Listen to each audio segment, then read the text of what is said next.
Aku baru selesai memasak makan malam, saat suami tiba-tiba melempar tasnya ke lantai. "Usir ibumu sekarang atau kita cerai," bentaknya kasar. Aku gemetar dan langsung berlari ke kamarnya.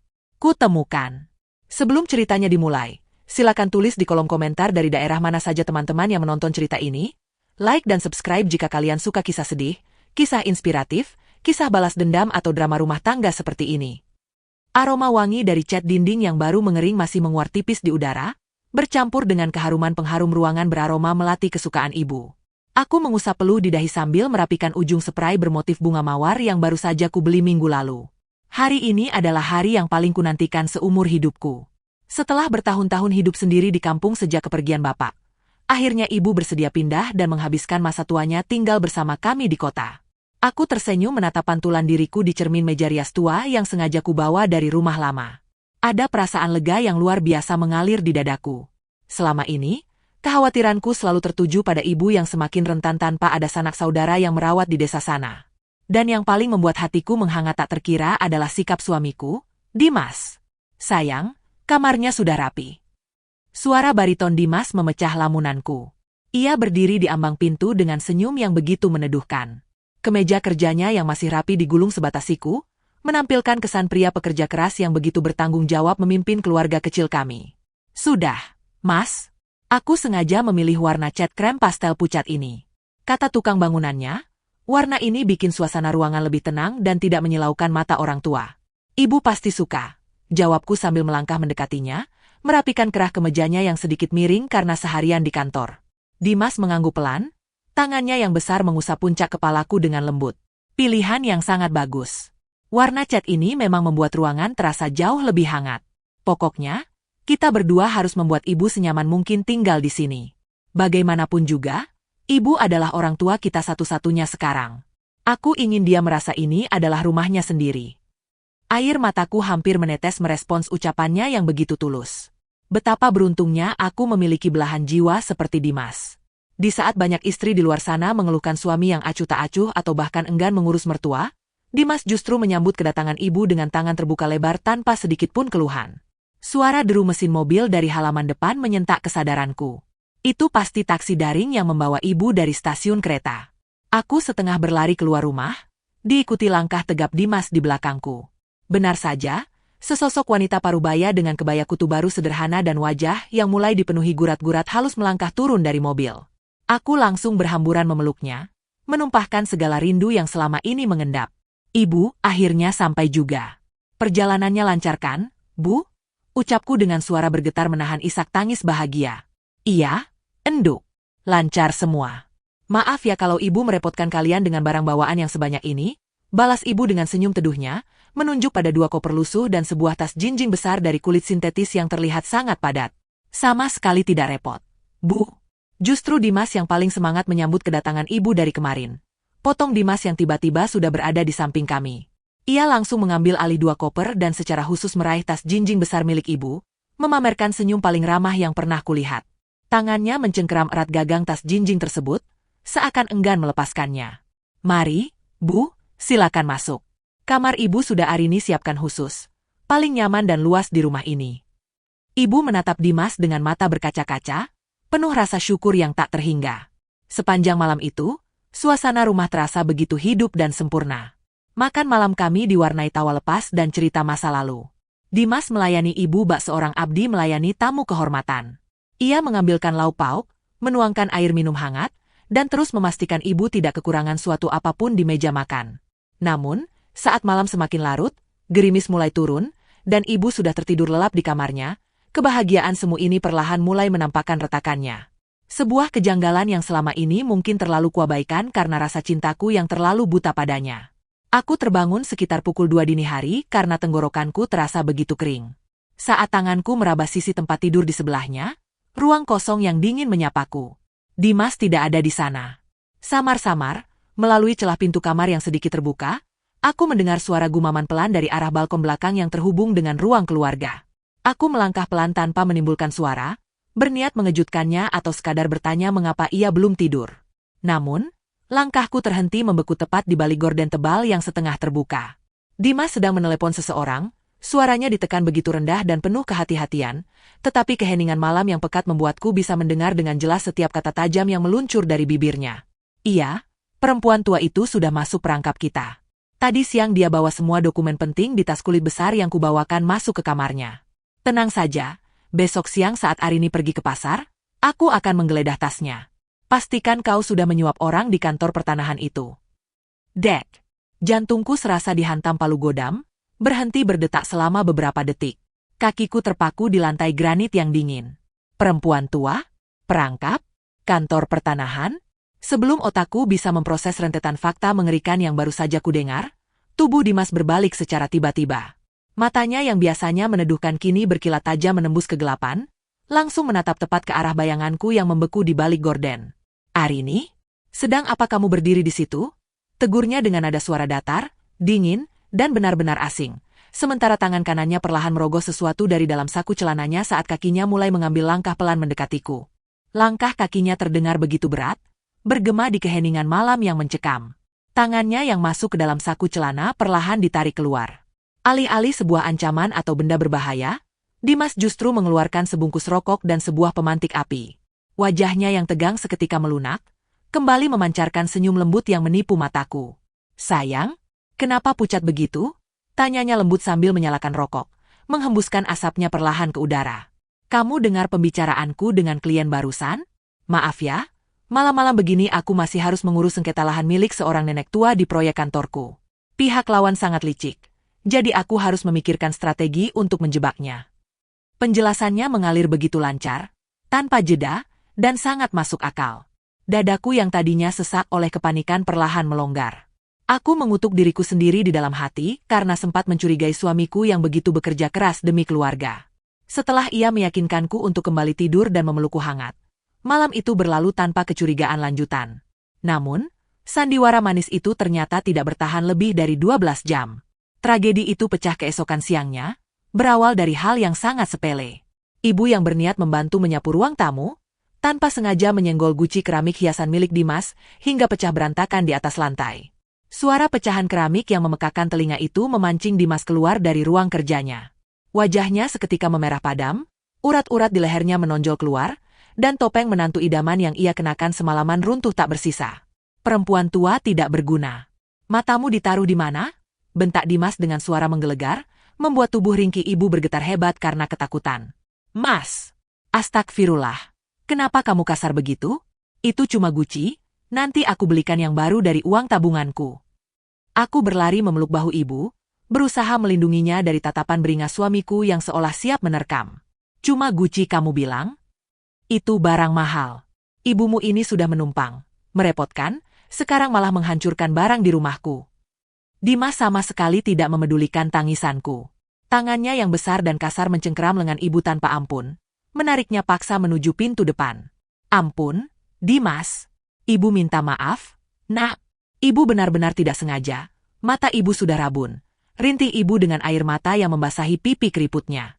Namun Dimas seolah tuli.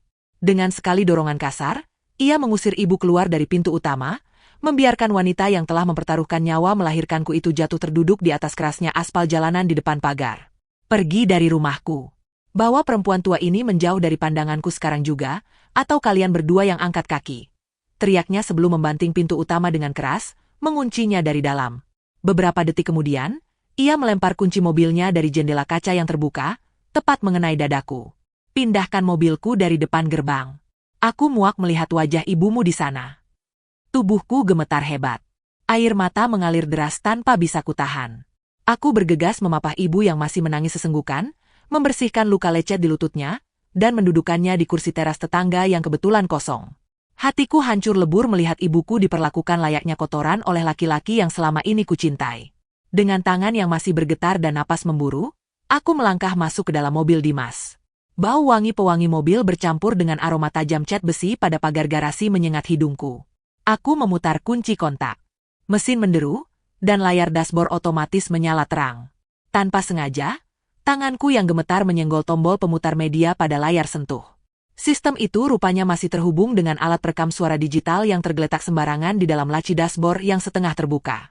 Sebuah rekaman mendadak terputar, memenuhi seisi kabin mobil. Itu bukan musik, melainkan percakapan Dimas dengan seorang wanita, ibu mertuaku. Bagaimana, Dimas? Perempuan tua udik itu sudah masuk rumahmu? Suara serak ibu mertuaku terdengar, penuh kelicikan dan nada merendahkan. Sudah, Bu. Semuanya berjalan sesuai rencana kita. Sertifikat tanahnya ada di tas kulit jelek miliknya. Setelah sertifikat asli itu kita curi dan kita tukar dengan salinan yang palsu, aku akan cari alasan sekecil apapun untuk menendang perempuan tua itu ke jalanan. Biar Arini yang mengurus sisa sampah keluarganya. Kita hanya butuh sertifikat tanah itu untuk jaminan utang judi ibu. Kan? Usir saja tua bangka itu secepatnya. Tubuhku kaku membeku. Darah di nadiku seolah berhenti mengalir, berubah menjadi butiran es yang menusuk hingga ke tulang. Mataku terbelalak menatap alat perekam kecil di laci dashboard itu. Dunia sempurna yang selama ini kubangun dengan cinta, hancur berkeping-keping menjadi debu. Tanganku perlahan mencengkeram erat kemudi mobil. Napasku tertahan di tenggorokan saat sebuah kesadaran mengerikan menghantam akal sehatku. Suamiku dan keluarganya bukanlah manusia. Mereka adalah monster kelaparan yang sedang menunggu waktu untuk memakan ibuku hidup-hidup. Jantungku berdegup kencang bagai genderang perang. Tanganku yang gemetar buru-buru merogoh saku, mengeluarkan ponsel.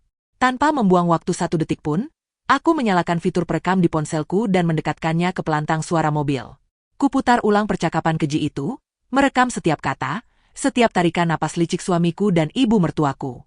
Ini adalah bukti. Bukti nyata bahwa laki-laki yang selama ini kupuja tak lebih dari seekor lintah darat yang menyamar menjadi malaikat. Setelah memastikan rekaman itu tersimpan aman di dalam memori ponsel, kucabut alat perekam digital berukuran kecil itu dan kusembunyikan ke dalam balik pakaian dalamku. Aku harus mengamankannya. Aku keluar dari mobil, mengabaikan aroma wangi cat pada pagar besi yang kemarin kupuji namun kini justru membuat perutku mual. Langkahku setengah berlari menuju teras tetangga tempat ibu duduk bersandar dengan tatapan kosong dan air mata yang masih menggenang. Ibu tunggu di sini sebentar. Biar Arini yang bicara dengan Mas Dimas. Bisikku seraya mencium punggung tangan keriputnya yang gemetar. Aku melangkah kembali ke pintu utama rumah yang tertutup rapat. Ku kepalkan tangan, menggedor daun pintu kayu jati itu sekuat tenaga. Buka pintunya, Mas. Buka. Beberapa saat kemudian, bunyi kunci yang diputar terdengar. Pintu terbuka, menampilkan wajah Dimas yang masih ditekuk masam. Ia bersedekap, menatapku dari atas ke bawah dengan raut penuh rasa jijik. Sudah kau singkirkan perempuan tua itu dari pandanganku? Kenapa kau setega ini, Mas?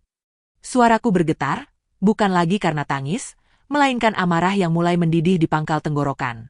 Itu ibuku. Perempuan yang mempertaruhkan nyawa melahirkanku. Kau mengusirnya hanya karena sebuah guci keramik? Atau karena kau sudah mendapatkan apa yang kau mau dari tas kulitnya? Mata Dimas sedikit melebar. Namun dalam hitungan detik, raut terkejut itu lenyap tak bersisa.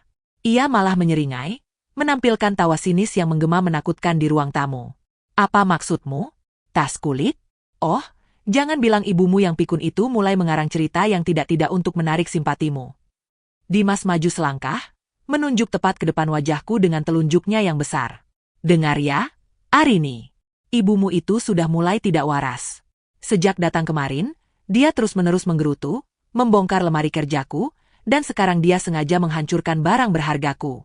Aku ini suamimu, kepala keluarga di sini. Aku sudah berbaik hati memberinya tumpangan di rumah mewah ini, tapi dia malah bertingkah seolah ini rumahnya sendiri. Bohong, teriakku, tak peduli jika seluruh tetangga keluar dan mendengar. Aku tahu rencanamu dan ibumu. Kalian sengaja mengundang ibuku ke sini untuk mencuri sertifikat tanahnya. Kan? Kau ingin merampas harta satu-satunya peninggalan bapakku untuk melunasi utang-utang keluargamu. Plak. Sebuah tamparan keras mendarat telak di pipi kiriku. Kepalaku terlempar ke samping, telingaku berdenging hebat seketika. Rasa panas menjalar di kulit wajahku, mengecap rasa anyir darah di sudut bibir. Namun rasa sakit di dadaku jauh lebih menyiksa. Dimas mencengkeram rahangku dengan kasar, memaksa mataku menatap manik matanya yang kini memancarkan aura iblis seutuhnya. Jaga bicaramu. Beraninya kau menuduh ibu kandungku yang membesarkanku dengan darah dan air mata. Ibumu itu yang memutarbalikkan fakta. Dia sengaja membuat drama ini agar kau membenciku. Kau mau tahu kebenarannya? Ibumu yang menawarkan sertifikat itu padaku karena dia butuh uang untuk biaya rumah sakitnya di kampung yang selama ini dia sembunyikan darimu. Mulutku terkunci rapat. Logika yang ia bangun begitu manipulatif, memutarbalikkan fakta dengan sangat halus namun mematikan akal sehatku. Dimas mendorong tubuhku ke belakang hingga aku terjerembab jatuh ke lantai teras. Kalau kau lebih memilih mempercayai perempuan tua gila itu daripada suamimu sendiri, silakan bawa dia pergi dari sini. Desis Dimas tajam bagai bisa ular. Ia melangkah mundur ke dalam rumah dan bersiap menutup pintu. Namun, sedetik sebelum daun pintu itu tertutup rapat, senyum licik kembali mengembang di bibirnya, dan kata-katanya berikutnya membuat napasku seolah ditarik paksa dari paru-paru. Tapi sebelum kau melangkah pergi menjadi pahlawan kesiangan, periksa dulu tas kulit ibumu yang sudah kulempar ke halaman samping. Coba lihat dengan mata kepalamu sendiri, apakah sertifikat yang kau ributkan itu masih ada wujud aslinya, atau sekadar tumpukan kertas bekas berlapis sampul hijau. Brak! Pintu tertutup sangat keras. Suara kunci yang diputar 2 kali dari dalam menjadi palu godam yang meruntuhkan sisa-sisa duniaku. Kami sudah tertipu mentah-mentah, dan malapetaka ini baru saja dimulai. Rasa anyir darah di sudut bibirku tak sebanding dengan rasa perih yang merobek dada. Aku mematung di depan pintu kayu jati yang kini menjadi pembatas antara diriku dan monster yang selama 5 tahun ini kupanggil suami. Langit mendung mulai meneteskan gerimis, seolah ikut menangisi kebodohanku. Tanpa memedulikan lututku yang gemetar, aku bangkit berlari menuju halaman samping, menerobos rintik hujan yang mulai membasahi dasterku. Di sana, di sudut dekat tembok pembatas yang warna catnya mulai mengelupas, tergeletak tas jinjing kulit sintetis milik ibu. Tas itu terbuka separuh, isinya berhamburan ke atas rumput basah. Pakaian-pakaian sederhana ibu, botol minyak angin, dan kotak obat-obatannya berserakan menyedihkan. Dengan tangan sedingin es, aku berlutut di atas tanah berlumpur, mengorek bagian paling dasar tas tersebut. Napasku memburu, mencari sebuah map plastik hijau yang selalu ibu simpan dengan nyawanya. Jari-jariku menyentuh permukaan plastik yang familiar. Kuhela napas lega sedetik, menarik map itu keluar. Tangan gemetarku membuka pengaitnya dan mengeluarkan selembar dokumen bersampul hijau bertuliskan Badan Pertanahan Nasional. Sekilas, tidak ada yang aneh. Lambang Garuda itu ada di sana. Namun, saat ibu jariku mengusap permukaan kertasnya, duniaku runtuh seketika. Kertas ini terlalu licin. Tintanya terlihat pudar dan sedikit berbayang saat terkena tetesan gerimis. Ini bukan dokumen berharga. Ini hanyalah hasil pindaian berwarna, sebuah salinan palsu yang dicetak dengan sangat rapi untuk menipu mata orang tua yang mulai rabun. Sertifikat asli peninggalan bapak, tanah seluas 2 hektar di desa yang menjadi satu-satunya jaminan masa tua ibu, telah raib. Dicuri oleh laki-laki yang setiap malam memelukku dalam tidur. Jeritan tertahan meledak dari tenggorokanku. Aku meremas dokumen palsu itu, menangis sejadi-jadinya di bawah guyuran hujan. Selama ini aku tidur satu ranjang dengan perampok. Laki-laki yang selalu kucium punggung tangannya setiap pagi ternyata merencanakan kehancuran keluargaku demi menutupi utang judi ibunya. Rasa jijik dan penyesalan melebur menjadi satu, mencekik leherku hingga aku sulit bernapas. Aku menyeka wajahku dengan kasar, memaksa diriku bangkit dari lumpur. Aku tidak boleh hancur di sini. Ibu membutuhkanku. Setengah berlari, aku memunguti barang-barang ibu dan kembali ke teras tetangga tempat ibu masih duduk meringkuk kedinginan. Wajah rentanya pucat pasi, bibirnya membiru menahan tangis dan hawa dingin. Arini, maafkan ibu. Enduk. Rintihnya saat aku memeluknya erat. Ibu tidak bermaksud menghancurkan rumah tanggamu. Biar ibu pulang saja ke kampung. Asalkan kamu dan suamimu tidak bertengkar. Hatiku teriris mendengar kata-katanya. Dia bahkan masih menyalahkan dirinya sendiri atas kekejaman iblis itu. Tidak, Bu, bisikku tegas, menahan air mata agar tak jatuh lagi di hadapannya. Kita pergi dari sini. Tempat ini bukan rumah kita lagi. Aku akan membawa ibu ke tempat yang aman. Aku merogoh saku dasterku yang basah, bersyukur ponselku masih aman bersamaku. Rencanaku adalah memesan taksi daring dan menyewa kamar penginapan murah atau rumah kontrakan kecil untuk malam ini. Dengan sisa uang tabungan di rekening pribadiku dari hasil berjualan kue daring, seharusnya kami bisa bertahan selama beberapa bulan sebelum aku menyusun rencana hukum untuk menjebloskannya ke penjara. Setidaknya, kami harus keluar dari area perumahan ini secepatnya. Jariku dengan cepat membuka aplikasi perbankan di ponsel untuk mengecek saldo sekaligus mentransfer sejumlah uang ke dompet digital demi membayar ongkos perjalanan. Namun, saat layar itu memuat beranda utamanya, sebuah notifikasi merah menyala muncul menutupi layar. Mataku terbelalak tak percaya membaca deretan kalimat di layar ponselku. Tubuhku mendadak limbung, seakan pijakan di bawah kakiku ditarik paksa. Rekeningku telah dibekukan, dan saldo yang tertera di layar menunjukkan angka 0 rupiah. Belum sempat aku memproses kepanikan itu, sebuah pesan singkat masuk dari nomor Dimas. Semua uang di rekeningmu adalah uang bulananku yang kuubah menjadi rekening bersama. Aku baru saja memblokirnya. Coba saja bertahan hidup di jalanan hujan-hujanan bersama perempuan tua itu tanpa sepeser pun. Aku beri waktu sampai malam ini. Kau akan merangkak ke gerbangku, memohon ampun untuk kembali padaku. Hujan sore itu seolah menjadi cambuk yang menghantam punggungku berkali-kali. Tanganku mencengkeram erat ponsel yang layarnya sedikit retak di bagian ujung, benda satu-satunya yang kini menjadi saksi bisu kekejaman Dimas. Saldo 0 rupiah. Laki-laki itu benar-benar mengunci akses hidupku. Ia ingin aku mengemis, merangkak memohon ampun di bawah kakinya layaknya hewan jalanan. Aku menoleh menatap ibu.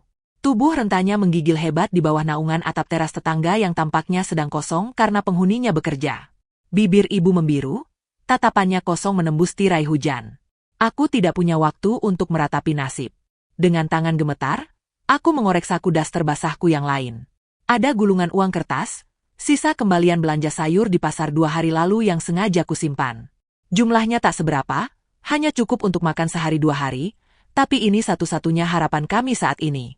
Dengan sisa uang itu, aku nekat menyetop sebuah angkutan umum yang lewat dan membawa ibu pergi sejauh mungkin dari perumahan elit yang menyimpan neraka tersebut. Kami berhenti di sebuah perkampungan padat penduduk di pinggiran kota. Berbekal iba dari seorang pemilik kontrakan petak, aku berhasil menyewa sebuah kamar sempit untuk harian dengan sebagian besar uang di tanganku. Ruangan itu pengap dan berbau apak.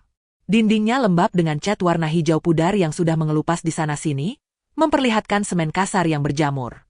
Tidak ada kasur empuk berlapis spray mawar seperti yang kusiapkan untuk ibu kemarin. Hanya ada sebuah tikar pandan tipis yang kugelar di atas lantai beralaskan koran bekas. Disitulah ibu kini terbaring. Tubuhnya meringkuk menahan demam tinggi yang tiba-tiba menyerang akibat terguyur hujan dan guncangan batin yang kelewat batas. Arini dingin. Enduk. Rintih ibu dengan mata terpejam. Keringat sebesar biji jagung membasahi keningnya yang keriput. Sebentar ya, Bu. Arini kompres dulu, bisikku sambil menahan isak tangis. Aku merobek ujung dasterku yang lumayan kering, membasahinya dengan air keran dari kamar mandi luar, lalu menempelkannya ke dahi ibu dengan penuh kelembutan. Hatiku hancur, sehancur-hancurnya. Air mataku akhirnya tumpah tak terbendung. Aku meremas tanganku sendiri hingga buku-buku jariku memutih. Laki-laki biadab itu. Dimas dan ibu mertuaku bersukaria di rumah mewah bertembok tebal. Sementara ibuku, wanita yang membesarkanku dengan peluh dan doa, tergeletak tak berdaya di atas lantai dingin berbau pesing ini. Rasa sakit melihat penderitaan ibu jauh lebih menyiksa daripada tamparan keras Dimas di pipiku. Malam merangkak turun membawa hawa dingin yang semakin menusuk tulang. Aku duduk bersandar di dinding berselimut gelap, menatap wajah ibu yang tertidur karena kelelahan. Perutku melilit perih belum terisi makanan sejak siang, namun rasa laparku kalah oleh kepanikan. Bagaimana jika kondisi ibu memburuk? Bagaimana aku bisa membawanya ke rumah sakit tanpa sepeser uang pun? Rekaman suara di ponselku memang aman sebagai amunisi, tapi itu belum cukup untuk menyelamatkan sertifikat tanah ibu yang kini berada di tangan kotor mereka. Dalam keputusasaan, aku menyalakan gawai tablet usang yang untungnya sempat kuselipkan ke dalam tas ibu pagi tadi untuk memutar ceramah agama. Aku berniat menghubungi beberapa teman lama untuk meminjam uang secara daring melalui aplikasi pesan. Namun, saat layar beranda menyala dan tersambung dengan sisa kuota internet gratis sisa bulan lalu, sebuah notifikasi aplikasi Surel muncul di sudut layar. Alisku bertaut. Itu bukan akun Surel milikku. Itu adalah akun utama milik Dimas yang selalu ia gunakan untuk urusan kantor. Rupanya, ia pernah meminjam tablet ini beberapa bulan lalu untuk urusan mendesak dan lupa mengeluarkan akunnya. Jantungku berdebar tak karuan saat ibu jariku menekan notifikasi tersebut. Pesan itu berasal dari sebuah alamat surel tanpa nama, dengan lampiran dokumen berjudul, Perjanjian Jaminan Agunan Fisik. Saat dokumen itu terbuka sepenuhnya di layar tablet yang retak, darahku mendesir hebat.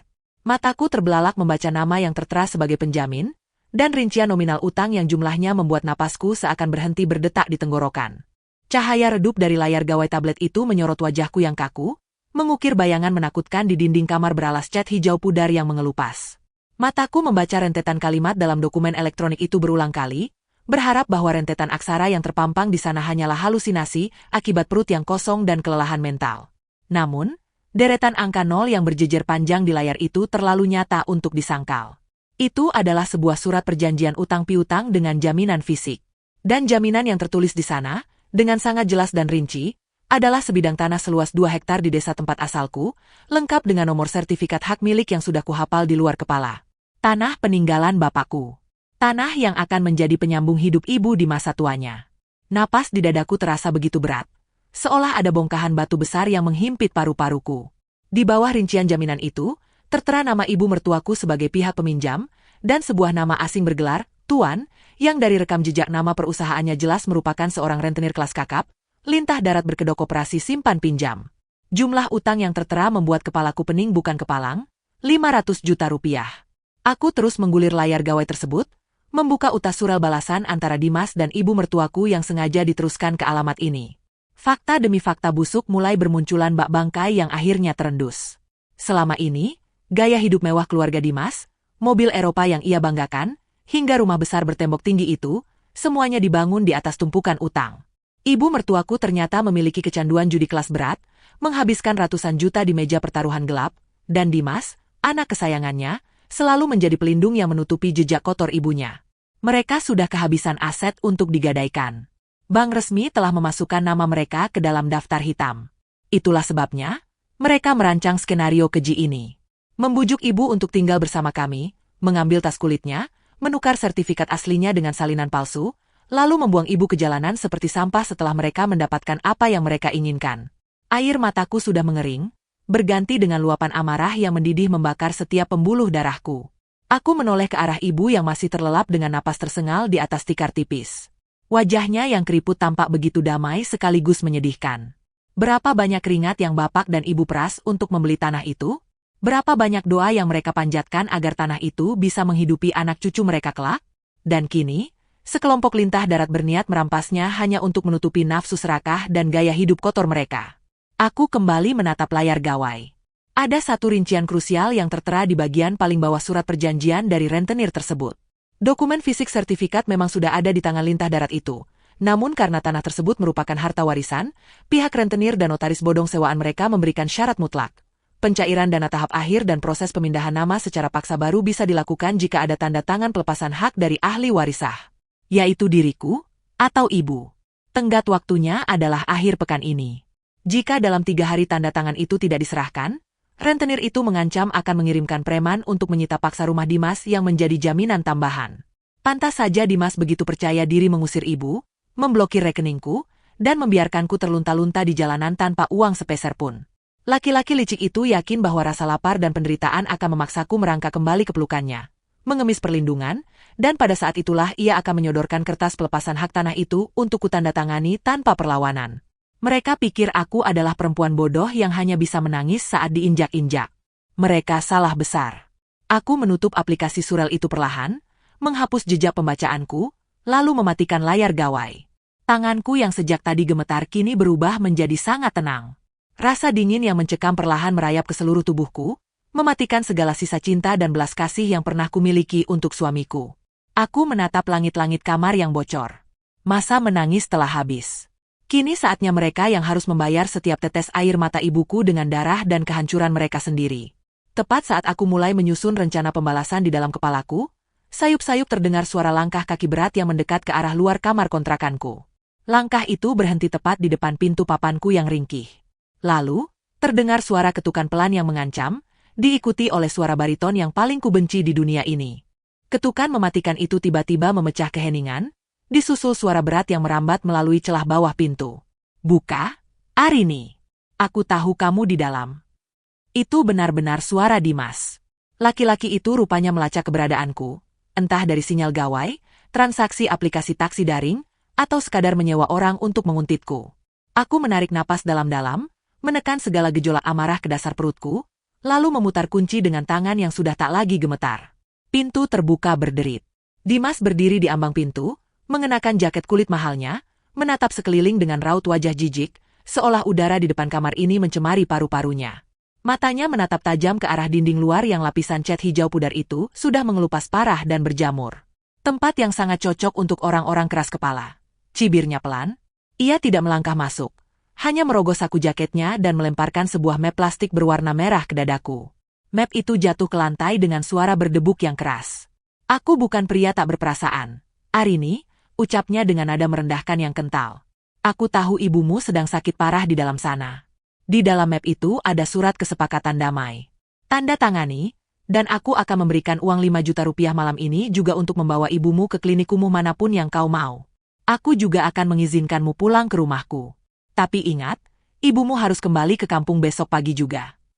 Aku menatap map merah di lantai, lalu menatap wajah suamiku dengan raut datar. Jika ini terjadi kemarin, aku mungkin akan bersujud mencium kakinya sambil menangis memohon belas kasihan.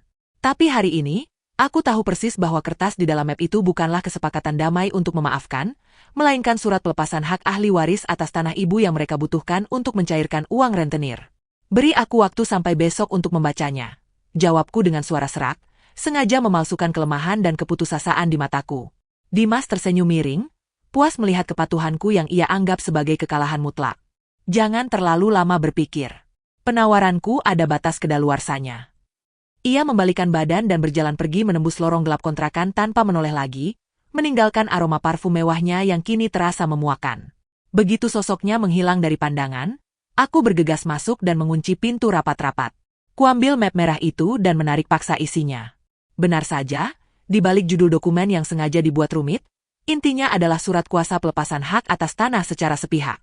Mataku menyipit tajam. Rasa sedihku telah menguap tak bersisa, digantikan oleh bara api yang siap menghanguskan siapa saja. Dengan gerakan cepat dan perhitungan matang, aku menyalakan kembali gawai tablet usang tersebut. Aku harus bergerak dalam senyap. Hal pertama yang kulakukan adalah mencadangkan rekaman suara dari laci mobil dan tangkapan layar surel rahasia milik Dimas ke beberapa ruang penyimpanan daring rahasiaku. Setelah itu, aku mengirimkan seluruh berkas tersebut ke nomor ponsel Risa, sahabat lamaku semasa kuliah yang kini bekerja sebagai pengacara tangguh di sebuah firma hukum ibu kota. Riz, aku butuh bantuan hukummu sekarang juga. Nyawa dan harta keluargaku sedang dirampok oleh suamiku dan ibu mertuaku. Ketikku pada pesan darurat. Tak sampai 5 menit, balasan dari Risa masuk, menyatakan kesiapannya untuk menghancurkan keluarga lintah darat itu di meja hijau tanpa ampun. Lewat sambungan telepon yang disamarkan, Risa menginstruksikanku untuk diam-diam mendaftarkan pemblokiran status sertifikat ke kantor pertanahan besok pagi. Dengan membawa bukti surat keterangan ahli warisah yang kumiliki, sertifikat asli yang digadaikan mertuaku akan resmi menjadi cacat hukum dan dibekukan oleh negara, sehingga tidak bisa dipindah tangankan oleh rentenir manapun.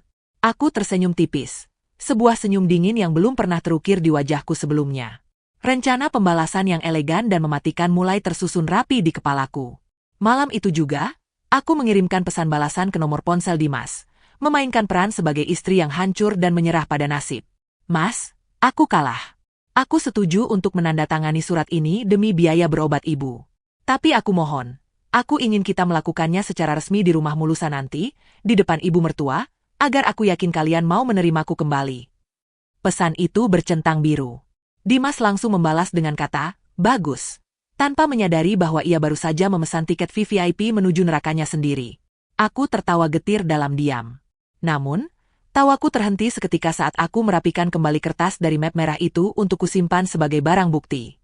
Mataku tak sengaja menangkap sebuah stempel basah kecil di sudut kiri bawah halaman kedua. Stempel dari pihak notaris yang akan mengurus legalitas pemindahan nama tanah itu. Jantungku seketika berdegup kencang, darahku seolah membeku. Nama notaris yang tertera di stempel itu adalah nama perempuan dari masa lalu Dimas, sosok perusak yang selama ini kukira sudah mati. Nama yang tertera pada stempel basah itu adalah Siska Pratiwi. SH darahku seolah mendidih hingga ke ubun-ubun saat memori buruk dari masa lalu kembali menghantam kepalaku. Siska adalah mantan kekasih Dimas semasa kuliah, perempuan licik yang dulu dikabarkan melarikan diri keluar kota karena terjerat skandal penipuan gelap. Aku selalu mengira masa lalu Dimas sudah terkubur mati bersamanya. Ternyata, perempuan ular itu tidak pernah benar-benar menghilang. Ia kembali mengenakan topeng sebagai notaris untuk melegalkan perampokan harta keluargaku. Rasa sakit karena dikhianati kini berubah menjadi rasa jijik yang membuat perutku mual.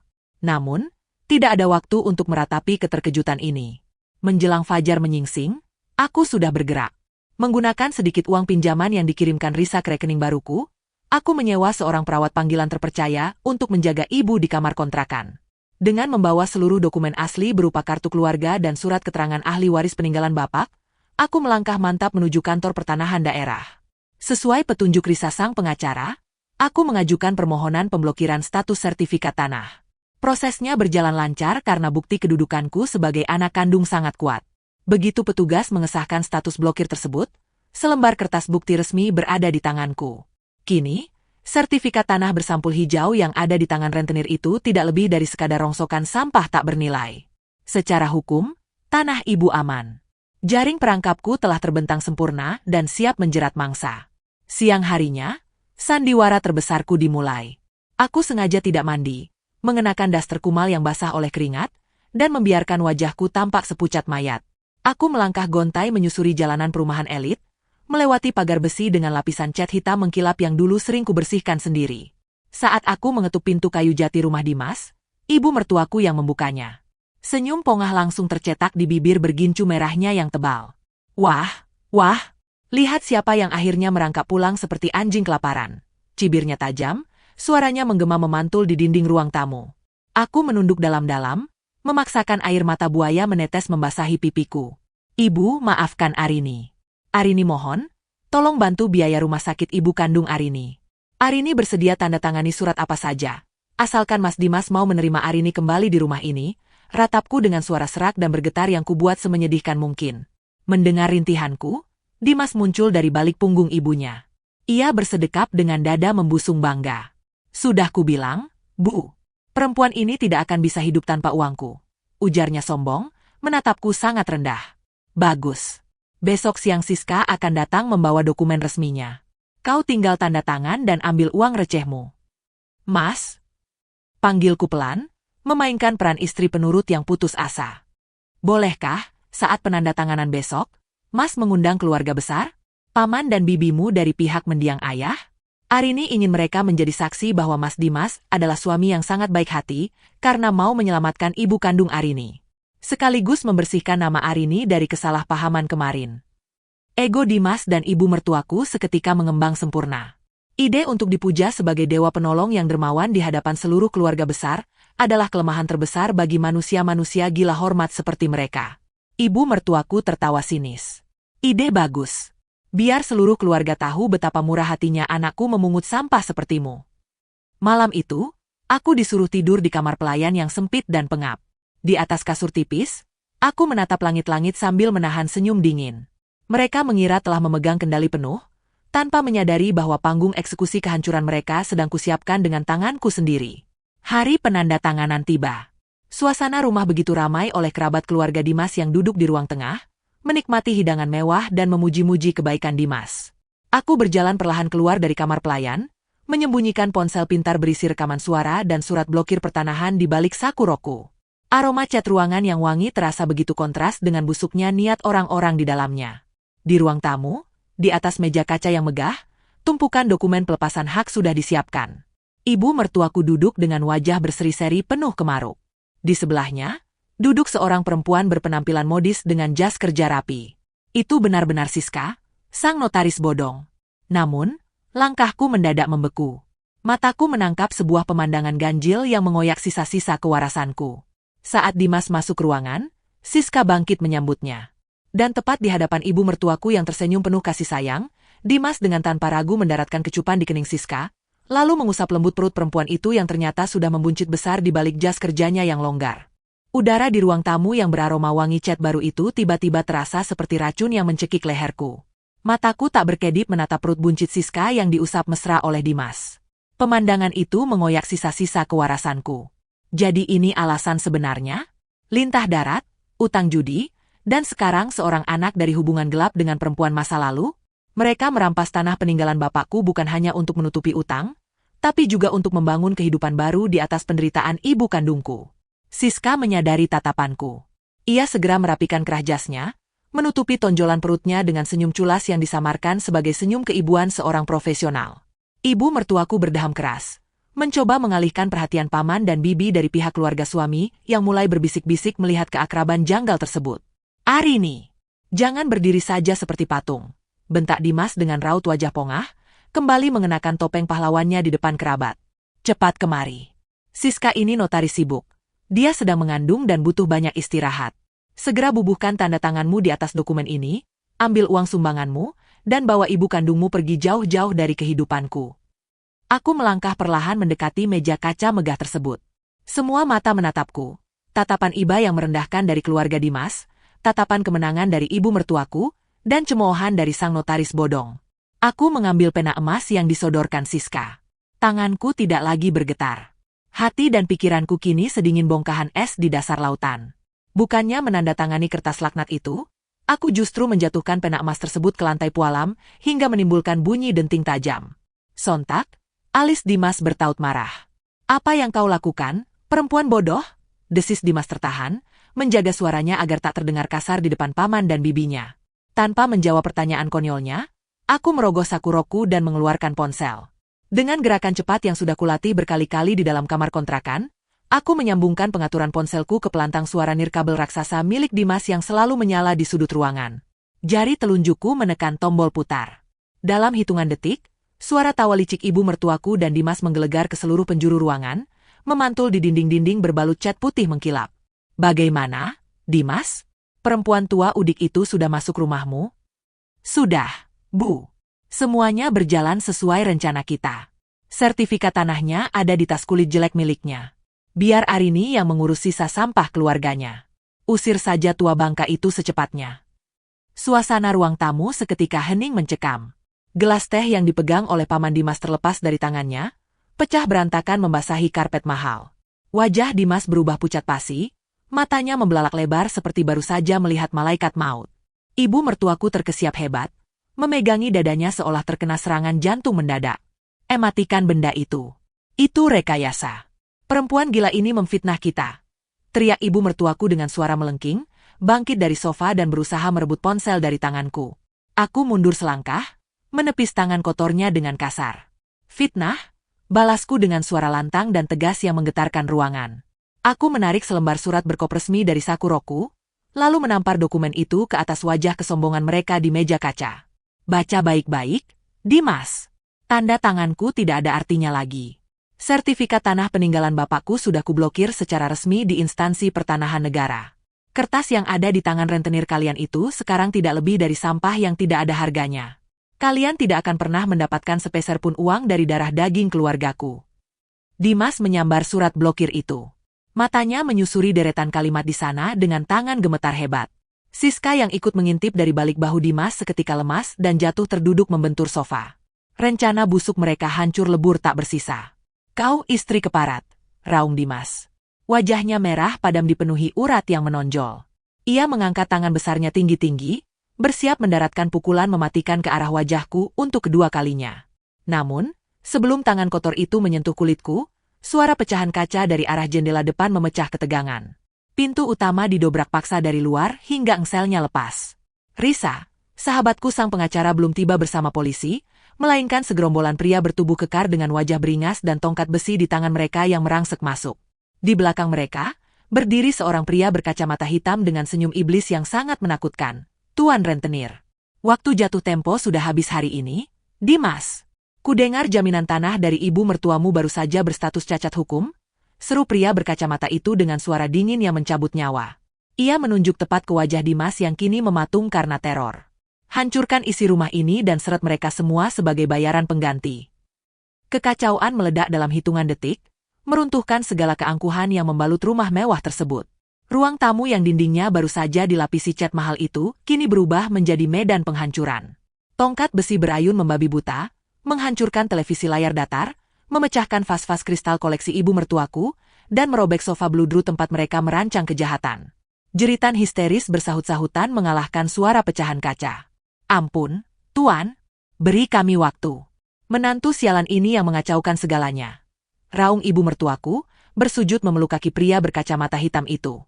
Wajahnya yang tadi berseri penuh kemenangan kini kuyu, dibasahi air mata ketakutan yang melunturkan riasan tebalnya. Tuan rentenir itu menendang bahu ibu mertuaku dengan kasar, hingga wanita parubaya itu tersungkur ke lantai. "Waktumu sudah habis. Utangmu 1,5 miliar, ditambah bunga, ditambah biaya kebodohan kalian karena mencoba menipuku dengan sertifikat bermasalah. Seret mereka semua, sita rumah ini, dan bawa mobil di garasi itu." Perintahnya bengis kepada para preman. Dimas, laki-laki yang selama ini merasa dirinya bagai raja, kini tak lebih dari seekor tikus tanah yang menyedihkan. Ia merangkak mendekatiku, mencoba meraih ujung rokku dengan tangan gemetar. Siska, sang notaris palsu, menjerit panik di sudut ruangan sambil memegangi perut buncitnya, menyadari bahwa ia tidak akan mendapatkan sepeser pun dari keluarga yang kini jatuh miskin ini. "Arini sayang, tolong aku. Cabut pemblokiran itu. Aku suamimu? Arini, kau tidak bisa membiarkan mereka membunuhku. Ratap Dimas, air mata dan keringat dingin bercampur di wajahnya yang pucat. Aku menatapnya dengan pandangan paling kosong yang pernah kumiliki. Perlahan, aku menepis tangannya seolah menyingkirkan kotoran yang menempel. Kau bukan suamiku lagi, Dimas. Surat gugatan cerai sudah didaftarkan oleh pengacaraku pagi ini. Nikmatilah neraka yang kau bangun sendiri bersama ibumu dan perempuan ular itu. Tanpa menoleh lagi, aku melangkah keluar dari pintu utama yang hancur. Di ambang pagar, sirene meraung memecah langit sore. Risa, sahabat sekaligus pengacaraku, tiba bersama 2 mobil patroli polisi. Polisi segera meringsek masuk, bukan untuk menolong Dimas, melainkan untuk menangkapnya beserta ibu mertuaku dan Siska atas tuduhan pemalsuan dokumen negara dan percobaan penggelapan aset keluarga, berbekal bukti rekaman suara dan kesaksian dari instansi pertanahan yang telah kusiapkan. Rentenir itu pun terpaksa berhadapan dengan aparat, membuat keributan di dalam sana semakin sempurna. Aku menghela napas panjang, membiarkan udara sore yang segar mengisi paru-paruku. Beban berat yang bertonton menghimpit dadaku selama ini akhirnya terangkat. Keadilan telah ditegakkan, dan karma tidak pernah salah alamat. 6 bulan berlalu sejak tragedi di rumah neraka itu. Aku duduk di teras rumah peninggalan bapak di desa, menyesap teh hangat sambil menatap hamparan sawah yang menguning. Aroma cat warna hijau toska yang baru saja diaplikasikan pada dinding depan rumah, berpadu dengan wangi melati dari pekarangan. Semuanya terasa begitu damai. Usaha kue daring yang kurintis perlahan membuahkan hasil manis. Cukup untuk membiayai perbaikan rumah dan kehidupan sehari-hari kami. Dari ambang pintu, ibu melangkah keluar membawa nampan berisi pisang goreng hangat. Wajah rentanya kini memancarkan rona kebahagiaan dan kesehatan. Tidak ada lagi sisa trauma atau kesedihan di matanya. Aku tersenyum menyambutnya, mengambil 1 potong pisang dan mengunyahnya dengan rasa syukur yang membuncah. Ponselku berdering pelan. Pesan singkat dari Risa membawa kabar penutup dari masa laluku yang kelam. Pengadilan telah menjatuhkan vonis berat. Dimas dan ibu mertuaku divonis hukuman penjara bertahun-tahun. Rumah mewah dan mobil Eropa mereka disita paksa oleh bank dan rentenir untuk melunasi tumpukan utang judi ibu mertuaku yang tak berujung.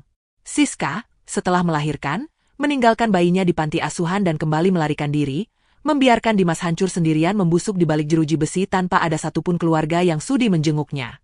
Kini, laki-laki yang dulu mengusir ibu ke jalanan itu benar-benar menjadi gembel tanpa harga diri di dalam sel tahanan. Hukum tabur tuai telah menyelesaikan tugasnya dengan sangat rapi. Aku meletakkan ponselku ke atas meja, lalu menggenggam tangan ibu dengan erat. Matahari perlahan terbenam di ufuk barat, memancarkan semburat jingga yang menghangatkan jiwa. Meskipun badai pengkhianatan pernah meluluhlantakkan duniaku, aku berhasil bangkit memunguti serpihannya dan membangun istana yang jauh lebih kokoh. Luka itu mungkin akan meninggalkan bekas. Namun setiap kali aku melihat senyum ibu, aku tahu bahwa keputusan terbesarku untuk melawan adalah kemenangan paling indah dalam hidupku. Lembaran lama telah hangus terbakar. Dan kini, aku siap melangkah menyusuri babak baru yang penuh cahaya.